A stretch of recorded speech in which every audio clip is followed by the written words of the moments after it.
Bienvenidos, amados hermanos y amigos. Una vez más estamos con ustedes en esta preciosa oportunidad para meditar la palabra de Dios, tener estos devocionales que nos están ayudando a crecer en el conocimiento de Dios y su palabra. Así es que estamos con nuestro lapicito, nuestra libreta y la Biblia a un lado. Y vamos a estudiar la palabra. El tema de este día es fe o incredulidad. Estamos hablando en esta semana de este tema de la fe.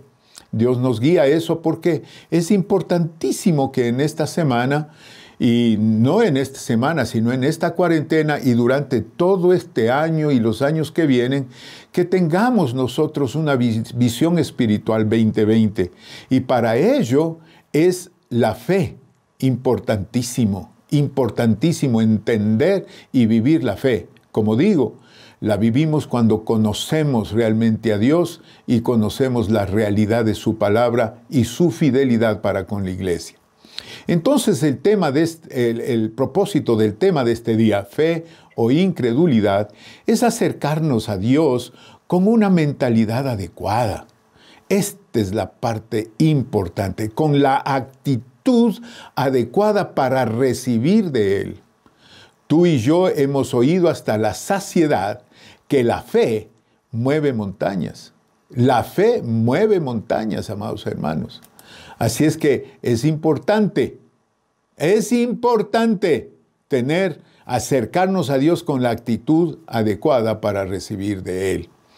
Entonces, el propósito de este tema es hacer de nuestra vida una vida de actividad permanente en Cristo. Oiga esto. Actividad permanente en el Cristo, en el reino, en la fe.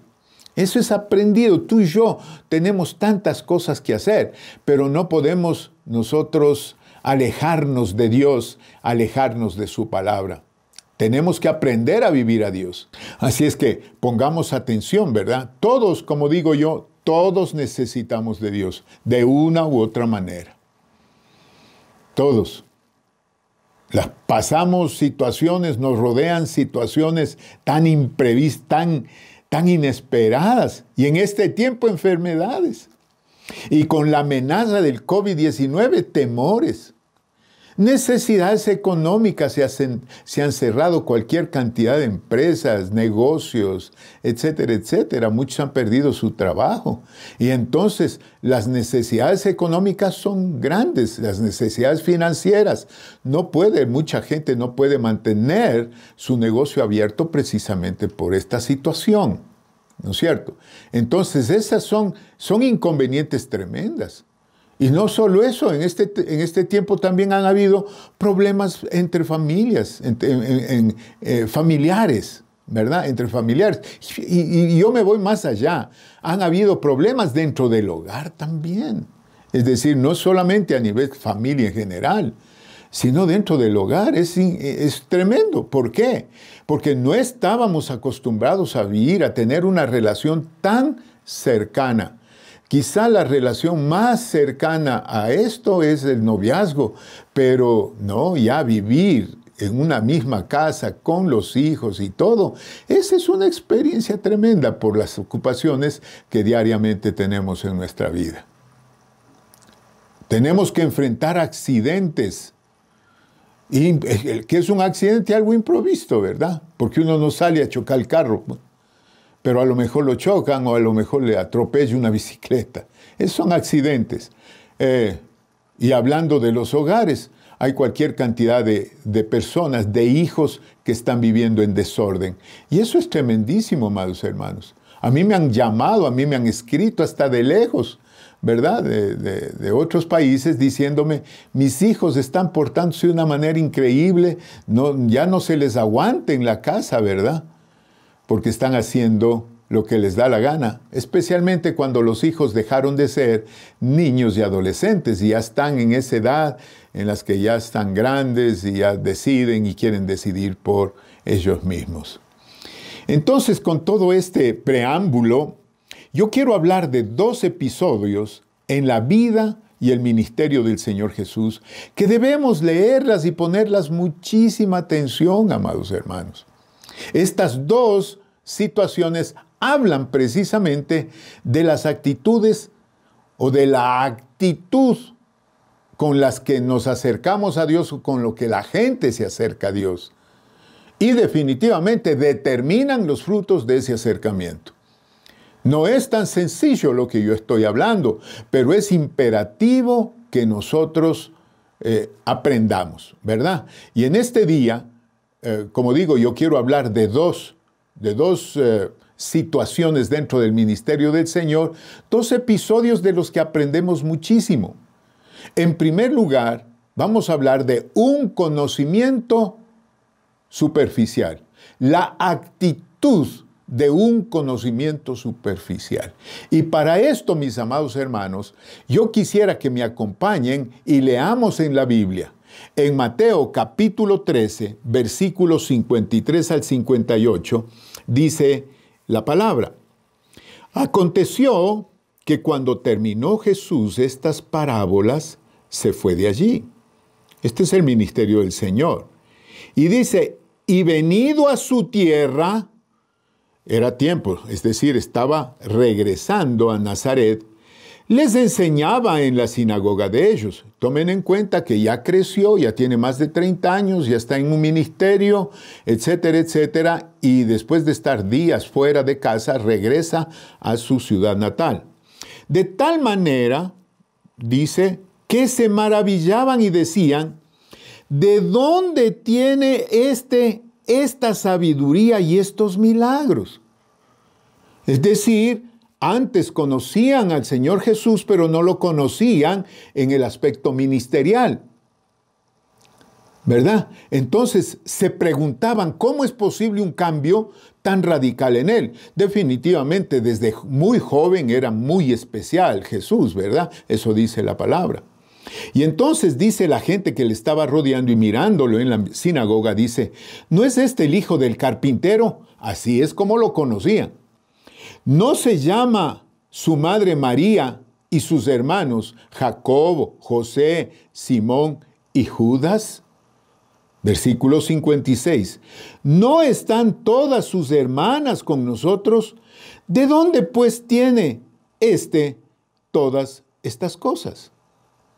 Y se escandalizaban de él.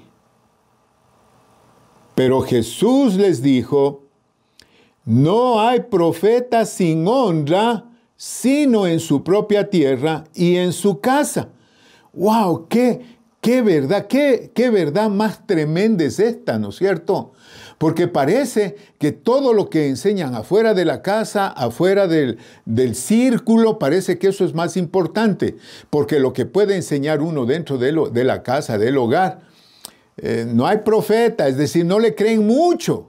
No creen mucho lo que muchos parientes y muchos cercanos a la gente que vive con los cristianos no los creen, ¿no es cierto? Y entonces sucede una cosa muy tremenda.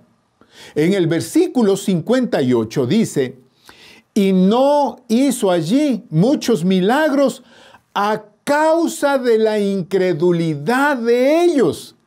¡Wow! No hizo muchos milagros a causa de la incredulidad de ellos. Es tremendo. ¿Qué es lo que el Señor miró por sobre todas las cosas en su familia? No, y no en su familia, sino en los que le rodeaban. Esto es en Nazaret, en la sinagoga en Nazaret. Incredulidad. No estaba diciendo que no creían en Dios. Lo que pasa es que no creían en lo que estaban viendo, en los milagros y todo eso, ¿no es cierto?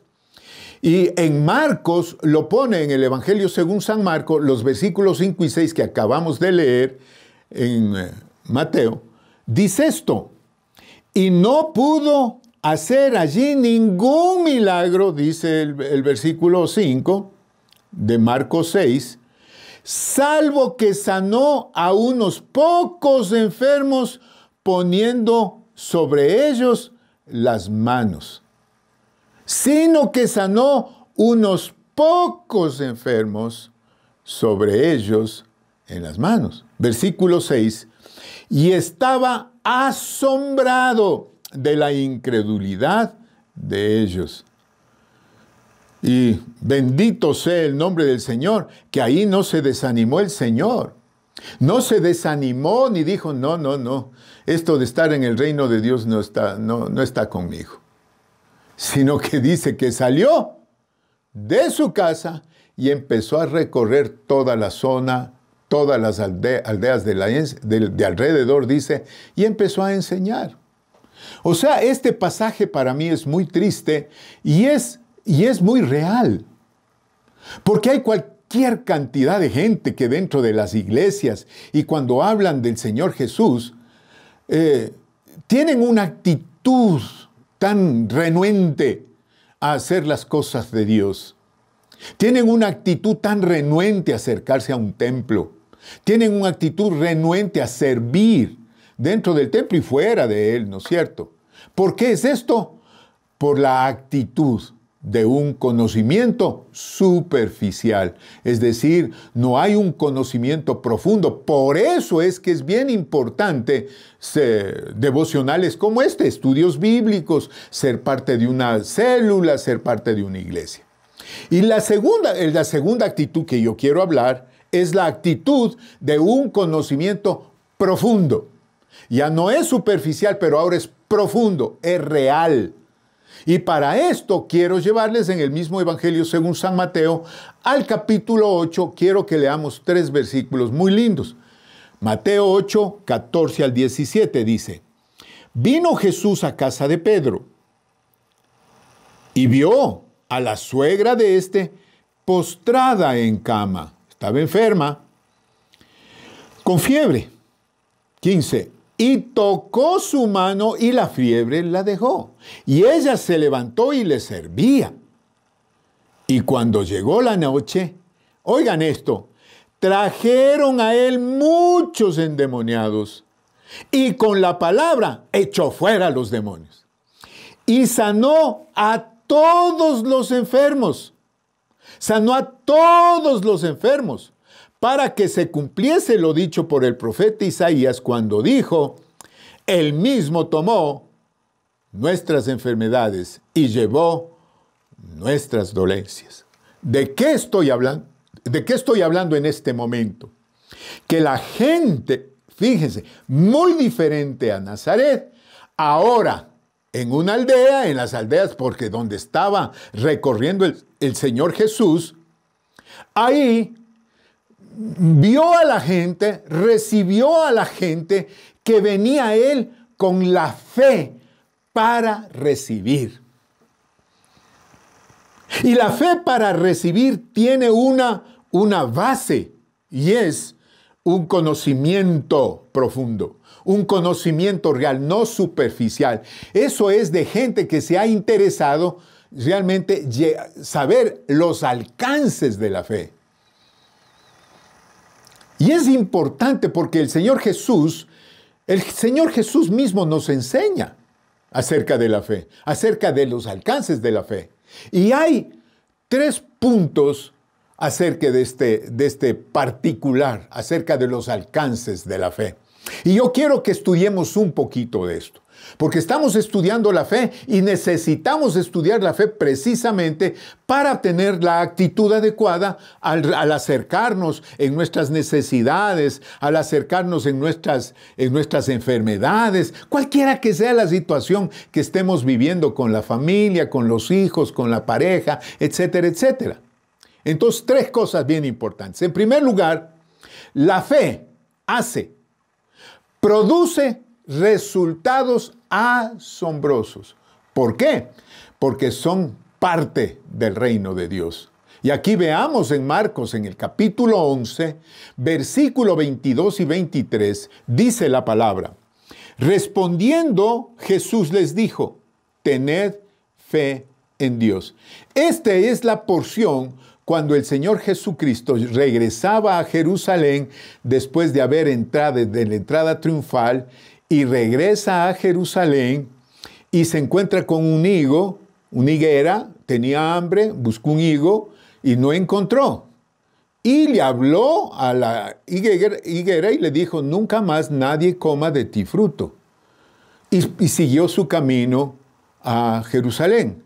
Al día siguiente, esto sería ya el día martes, regresa y cuando pasan por la higuera, al lado de la higuera, Pedro le dice, Señor Jesús, mira, la higuera que tú maldijiste se ha secado. Y el Señor de una manera, pero increíble, le contesta una sola frase, diciéndole, tened fe en Dios. Que en el original griego no dice tened fe en Dios, sino tened la fe de Dios. Póngale atención a esto. Tened la fe de Dios. Y acota una cosa muy importante como aclarando, digamos, acerca de la fe. ¿Qué es lo que la fe hace? La fe de Dios produce. Y es, porque de cierto os digo que cualquiera que dijera a este monte, quítate y échate en el mar, y no dudar en el corazón, sino creyere que será hecho lo que dice, lo que diga le será hecho. Póngale muchísima atención a esto. Porque el Señor está hablando claramente de la fe y la duda. La fe produce, la duda impide. Entonces, cuando le dice, tened la fe de Dios, le dice, de cierto, cualquiera que dijera a este monte, quítate y échate en el mar, la condición. Y no dudare en su corazón. No está diciendo con su boca, no dijo ojalá. No. La duda es interna, así como la fe es producida por Dios en nuestro interior. La duda es producida por el demonio para que nosotros desechemos la fe de Dios. ¿No es cierto? Entonces dice, cualquiera que diga a este monte, quítate, échate en el mar, y no dudare en su corazón, sino que creyere que será hecho lo que dice. Lo que diga se será hecho. Es decir, esto es trascendental. La fe de Dios no se ve en la boca. Tú no puedes andar diciendo yo creo en Dios, sí, y de pura boca. Pero a la hora de los hechos, dudar. ¿No es cierto? Y quizá esta es la parte precisamente que mucha gente, por eso es que mucha gente duda del Evangelio del Señor. Hemos hablado de otro episodio acerca de la duda en Santiago, en el capítulo 1, versículo 6. Ahí el apóstol está hablando acerca de la fidelidad de Dios y de la necesidad de la gente. Cuando la gente tiene necesidad, estaba explicando el apóstol, dice, si tienes necesidad, dice el versículo 6, pida con fe. Tienes necesidad, acércate a Dios, pero pide con fe, no dudando nada, porque el que duda es semejante a la onda del mar, que es arrastrada de un lado al otro por el viento y echada de una parte a otra. Miren qué tremendo es esto. Qué ilustración más tremenda. El que duda es alguien que está como una hojita al viento.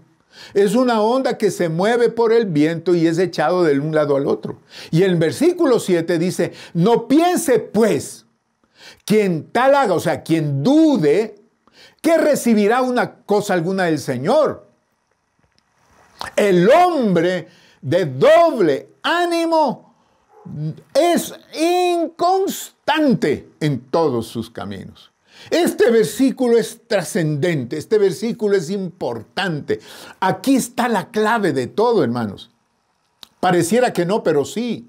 Porque tú y yo somos gente que estamos constantemente pidiendo a Dios. Pero si vamos a pedirle a Dios, acerquémonos a Él con la fe de Dios.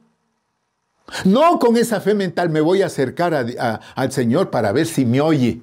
No. La fe de Dios se acerca con convicción, se acerca con fe, se acerca para producir, para recibir, para ver resultado en su vida. Si dudas, Olvídate.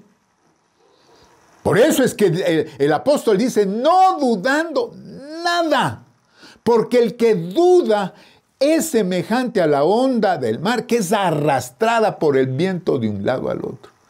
No piense pues que el que duda recibirá cosa alguna de Dios. Y el versículo 8 precisamente habla de esto, ¿no? Que tú y yo tenemos que ser gente de convicción. No podemos estar un día creyendo y al otro día no creyendo. No podemos estar firmes un día y al otro día estar dudando a ver para dónde voy, para dónde agarro. No. El hombre de doble ánimo es inconstante en todos sus caminos. Doble ánimo quiere decir doble pensamiento. Uno que fluctúa. Uno que divaga entre dos pensamientos.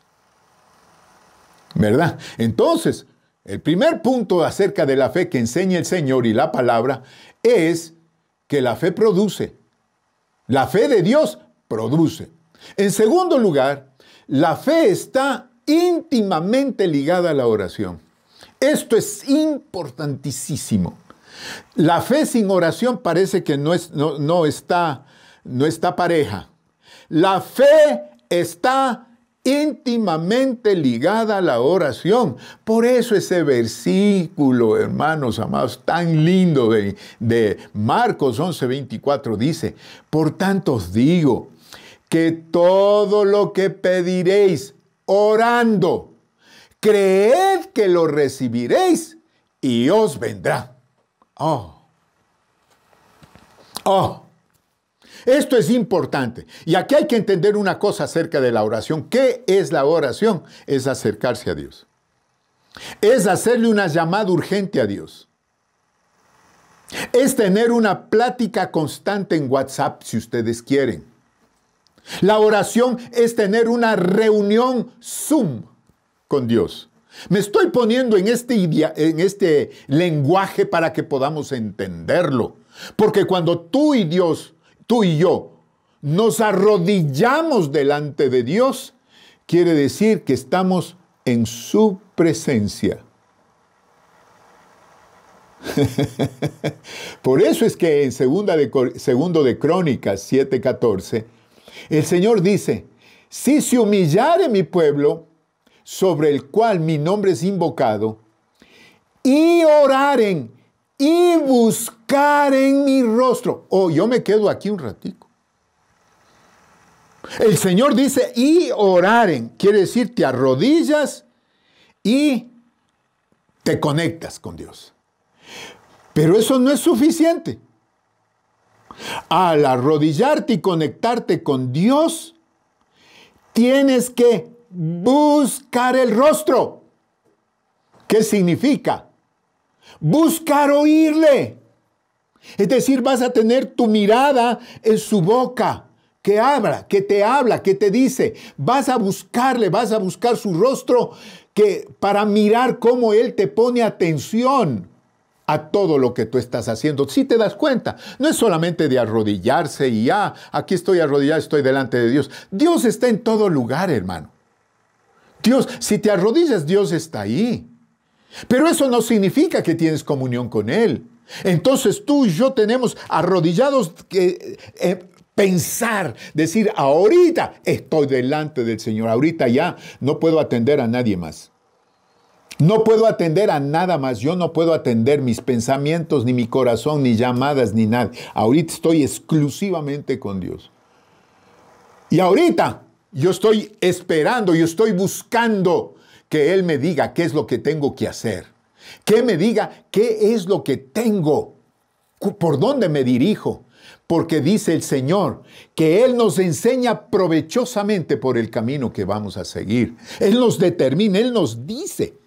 Por eso es que el apóstol Pablo, cuando dice en Colosenses que él ora pidiendo que seáis llenos del conocimiento de su voluntad, a eso se refiere.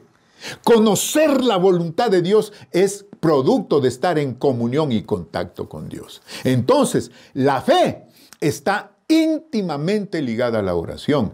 Y en tercer lugar, mis queridos hermanos, la oración está ligada al perdón. Fíjense qué tremendo esto. está ligada al perdón. Esto es increíble, pues, pensarlo, ¿verdad? A veces no mucho pensamos en esto. Y yo digo que no mucho pensamos en esto precisamente por las relaciones como se llevan, ¿no es cierto? Entonces, la oración está ligada al perdón y eso está muy señalado en Marcos capítulo 11, versículo 25 y 26. Miren lo que dice esto. Y cuando estéis orando, dice el Señor Jesús, son palabras del Señor Jesús, perdonad. Oh, wow. Aquí estamos viendo una cosa muy importante que tú y yo tenemos que tomar en cuenta. No es que el Señor no se da cuenta que tenemos uno que otro resentimiento con alguien, no. Ese pensamiento, por favor, deséchalo de tu mente. Porque pareciera, hay cualquier cantidad de gente. Yo he recibido en mi oficina muchísimas veces a personas que vienen cargadas de enfermedad, de dolencias, de dolores, de dificultades. ¿Y saben por qué? ¿Cuál es una de las razones más importantes para eso? Es la falta de perdón. La gente no quiere perdonar porque creen que perdonar es humillarse. No, perdonarse es tener bondad, es abrir el corazón precisamente para liberar a todos aquellos que te han hecho algún daño, algún mal, han dicho algo que no te gustó, qué sé yo. Por eso el Señor dice, cuando estéis orando, perdonad. Si te acercas a mí, dice el Señor, perdona. Si tenéis algo contra alguno, para que también vuestro Padre que esté en los cielos os perdone a vosotros vuestras ofensas. Aquel que está cargado de rencor, de resentimiento, no puede recibir el perdón de Dios. Eso es lo que nos está diciendo el Señor Jesús. Es decir, la oración está ligada al perdón. Si tú y yo tenemos rencores, si tú y yo tenemos amargura, si tú y yo tenemos ahí un resentimiento guardado y que decimos, no, ya me pasó, ya no tengo nada, Dios lo sabe, Dios sabe la verdad del corazón. Si tenéis a alguien con algo contra alguno, para que también vuestro Padre que está en los cielos os perdone a vosotros vuestras ofensas, dice el Señor, perdonad. No puedes estar en comunión con Dios y tener falta de perdón. Y el versículo 26 dice esto, porque si vosotros no perdonáis, tampoco vuestro Padre que está en los cielos os perdonará vuestras ofensas. Wow. Para que vuestro Padre Celestial os perdone vuestras ofensas. ¡Wow! Es tremendo. A veces hemos menospreciado la palabra de Dios con cosas como esta, manteniendo resentimientos, manteniendo amarguras y creyendo que Dios nos perdona de cualquier manera. Dios sabe mi corazón, Dios sabe que yo no puedo perdonar, pero Él sí me perdona a mí, porque Él me conoce, Él me ama, Dios es Dios de amor, así es, pero Dios es justo también. Y cuando Dios establece la palabra, tenemos que seguirla, pues. Tú y yo estamos en necesidades, tú y yo tenemos necesidad de respuestas y de frutos, pero si hay mentira dentro de nuestra vida, eso es tremendo. Cuando me refiero a mentira es que tú dices, sí, ya la perdoné, pero ahí adentro está un resentimiento. Y yo te voy a decir una cosa en cuarto lugar, y con esto voy a terminar. El perdón está ligado a la sanidad. Miren, todo está ligado. La fe tiene estas 4 ligaduras tremendas, ¿no? Y entonces, y miren, ¿por qué digo que el perdón está ligado a la sanidad? Vamos a Santiago, al capítulo 5, versículo 14 al 16. ¿Está alguno enfermo entre vosotros? Llame a los ancianos de la iglesia y oren por él ungiéndole con aceite en el nombre del Señor. Y la oración de fe sanará al enfermo. La oración de fe salvará al enfermo. Póngale atención a esto. La oración de fe salvará al enfermo. Y el Señor lo levantará. Y si hubiese cometido pecados, le serán perdonados. Tremendo. Hasta aquí está tremendo. Pero el versículo 16 es clave. Dice: confesaos vuestras ofensas unos a otros, es decir, hablando del perdón, orad unos por otros para que seáis sanados. Entonces la oración del justo, eficaz del justo, puede mucho. Aquí está claramente el Señor indicando que la oración, la petición, la fe que nosotros tengamos está ligada al perdón. Los resultados en nuestra vida están ligados al perdón. La sanidad de alguien se da por el perdón, hermanos. Y el perdón tiene muchos alcances, ¿verdad? Es decir, hay perdón hacia los demás, hay perdón hacia uno mismo, hay perdón hacia Dios incluso. Porque muchos están resentidos con Dios porque Dios no les ha contestado como querían. Entonces, el perdón está ligado a los resultados, hermanos amados. ¿Oyeron esto? El perdón está ligado a los resultados. Yo le he puesto, el perdón está ligado a la sanidad. En Romanos capítulo 15, versículo 13 de la Biblia, Dios habla hoy, dice esto: que Dios que da esperanza los llene de alegría y paz a ustedes que tienen fe en Él y les dé abundante esperanza por el poder del Espíritu Santo. Hablando precisamente de la fe, el apóstol Pablo dice que ese Dios de esperanza nos dé alegría, paz. A todos los que tenemos fe, a todos los que necesitamos respuestas, porque para eso es la fe, para obtener las respuestas de parte de Dios, para caminar en el sendero de Dios. Y dice, nos dé abundante esperanza por el poder del Espíritu Santo. Pues sí, porque si tú necesitas algo, necesitas esperar en Dios. Necesitas entrar en el reposo de Dios, necesitas aceptar su soberanía. Por eso, mis hermanos, amados hermanos, acerquémonos a Dios con la mentalidad adecuada. Con eso empecé este día. Con la actitud para recibir de Él. Con la fe que mueve la mano de Dios. Hagamos de nuestra vida una vida de actividad permanente en Cristo, en el reino, en la fe. Que no sea solamente cuando estamos en la iglesia o cuando estamos en necesidad. No, Señora, en todo momento aprendamos a vivir a Dios. Que nuestros pasos sean firmes, que nuestras decisiones sean firmes. Decidámonos firmemente por la fe de Dios. Porque esa fe de Dios es la fe. Y veremos los resultados. Fe y resultados. Inclina tu rostro, vamos a orar. Padre Santo, gracias por este día y gracias por tu palabra. Dios mío, tú conoces nuestra vida, tú conoces de nosotros. Rey de la gloria, en el nombre de Jesucristo, yo te pido en este día que nos bendigas. Necesitamos tu fe. La fe de Dios. No necesitamos andar en una fe mental o una fe de tradición, no.